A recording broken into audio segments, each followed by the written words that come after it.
Gadis ini melihat Sung Jon di hadapannya. Ekspresinya sangat aneh. Dia langsung membalas dengan pelukan, lalu dengan cepat melepaskan pin nama di dadanya dan membuangnya. Pelayan yang terkena berbaik hati mengembalikan pin namanya, tapi dia segera mengajak Sung Jon pergi. Hari menggantikan sahabatnya, Hye Jin. Berpura-pura menjadi Hye Jin menemui cinta pertamanya, Sung Jon. Menurut Sung Jon, dia seharusnya sedang belajar di luar negeri. Mengapa bisa bekerja di hotel? Jadi mengapa saya di sini? Hari mulai sok imut, kemudian menjelaskan bagaimana dia belajar di luar negeri. Karena mendapat kesempatan magang, maka segera kembali ke Korea. Dihadapkan dengan alasan seperti itu, Sung Jon menatapnya dengan tatapan kosong. Kemudian dia mulai menyalahkan. Harusnya menghubungi saya ketika kamu kembali. Aku hampir saja pergi melewatkanmu barusan. Kupikir kamu masih di London. Saya pikir saya salah lihat. Di hadapan Hye Jin, Sung Jon selalu memilih untuk percaya tanpa syarat. Melihat kebohongan yang dibuat-buat dengan santai berhasil, Hari bahkan lebih berani mengarang omong kosong. Saat berpisah, Sung Jon ingin sering bertemu dengannya. Hari hanya bisa tersenyum pasrah, menutupi rasa canggung. Setelah pulang ke rumah, Hari ingin memberitahu Hye Jin si biang masalah. Namun Hye Jin lebih dulu berbicara. Ternyata, dia dibully oleh Sung Jon di perusahaan. Tentunya oleh Sung Jon. Bukannya tidak bisa melupakan cinta pertamanya, hanya karena tidak ada pasangan. Baru ingin setelah kembali ke negaranya, menemui teman sekelasnya yang dulu cantik lalu berpacaran. Dia pria yang buruk. Itu karena dia orang yang seperti ini. Sekarang benar-benar akan menjadi orang asing. Selanjutnya saya akan bekerja keras dan berhenti memperhatikannya. Jadi jangan membahas tentangnya di hadapanku lagi. Benar-benar muak. Hari menghadapi perubahan mendadak sikap Hye Jin. Hari yang belum siap, memutuskan untuk menyelesaikannya sendiri. Hubungan yang seharusnya berakhir tanpa masalah. Sung Jon memesan segelas kopi. Namun matanya hanya fokus melihat tablet di tangannya. Pelayan lalu mengingatkannya, Sung Jon baru merespons. Lalu dia mengambil vas di depannya, meminumnya. Ketika dia pergi, dia tidak belajar dari hal sebelumnya. Terbentur pintu kaca. Saat menyeberang jalan, Sung Jon masih saja sibuk melihat tabletnya.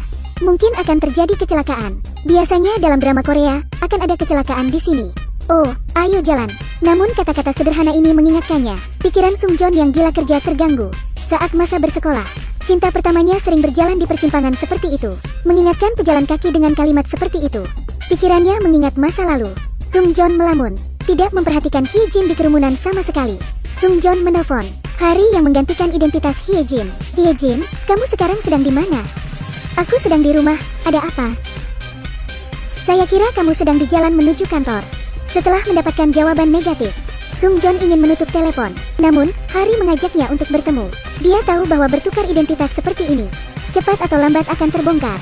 Berencana mencari alasan, putus dengan Sung Jon. Sedangkan Sung Jon yang mensyaratkan pekerjaan yang ketat, tiba di kantor, lagi-lagi oleh para karyawan wanita. Menyerangnya dalam obrolan grup. Sung Jon ada di sini.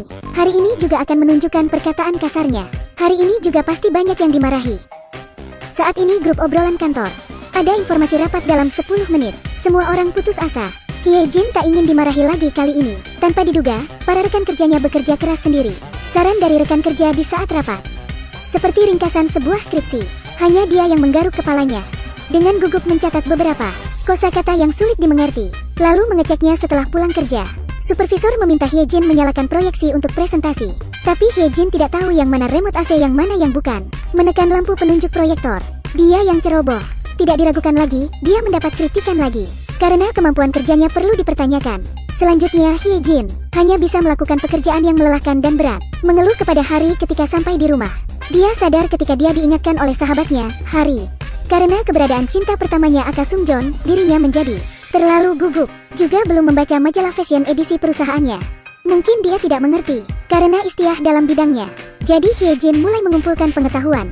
Saat di dalam bus, Hye Jin membaca majalah. Karena rem mendadak, terjatuh di pangkuan Mas Gendut. Tapi wajah Mas Gendut hanya tersenyum tipis sepanjang waktu. Hye Jin bergegas meminta maaf. Pada saat ini, si Mas Gendut itu menunjukkan ekspresi kecewa. Lalu melipat tangan. 4 pasang mata melihat ke samping. Hye Jin selalu memegang majalah dari perusahaannya seusai kerja, mengumpulkan pengetahuan tentang fashion.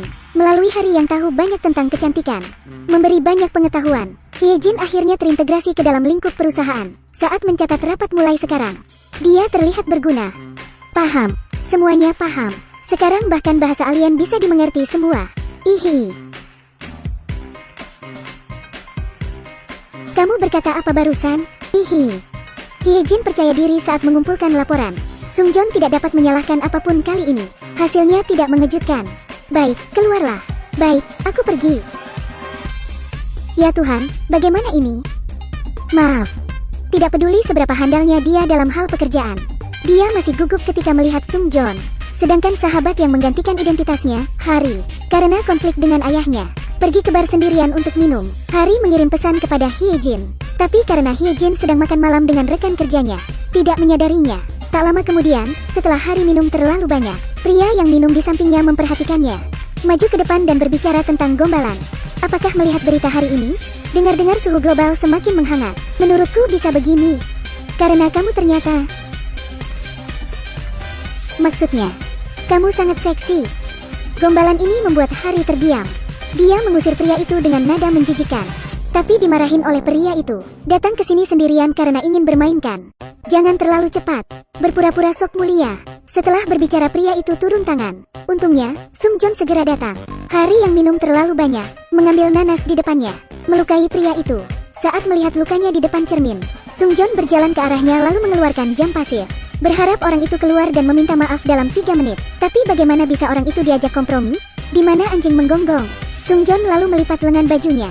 Setelah beberapa saat dia keluar dari toilet, membawa Hari pergi. Sedangkan Hyejin melewatkan mereka ketika dia tiba. Hanya melihat pria malang yang dipukuli, Sungjon membawa Hari ke rumah sakit untuk memeriksa luka-lukanya. Karena diberitahu suster, Hari mengetahui bahwa Sungjon juga terluka. Pada saat ini, dalam perasaan bersalah, sedikit merasa tersentuh. Dia dari awal sudah mempersiapkan putus dengan Sungjon dengan berbagai alasan. Tetapi ketika Sungjon mengajaknya minum sup penghilang mabuk, mendengarkan ketulusan nada bicara Sungjon, Hari kehilangan kata-kata. Setelah sampai rumah, Sungjon mengiriminya pesan dan menghiburnya dengan tulus. Kali ini Hari baru tahu, dirinya sudah jatuh ke dalam hubungan palsu ini. Keesokan harinya, Sungjon berada di kedai kopi yang sering ia kunjungi. Setelah memesan segelas kopi seperti biasanya, melihat cinta pertamanya, gadis kecil yang terlihat persis sama saat dulu. Anak ini benar-benar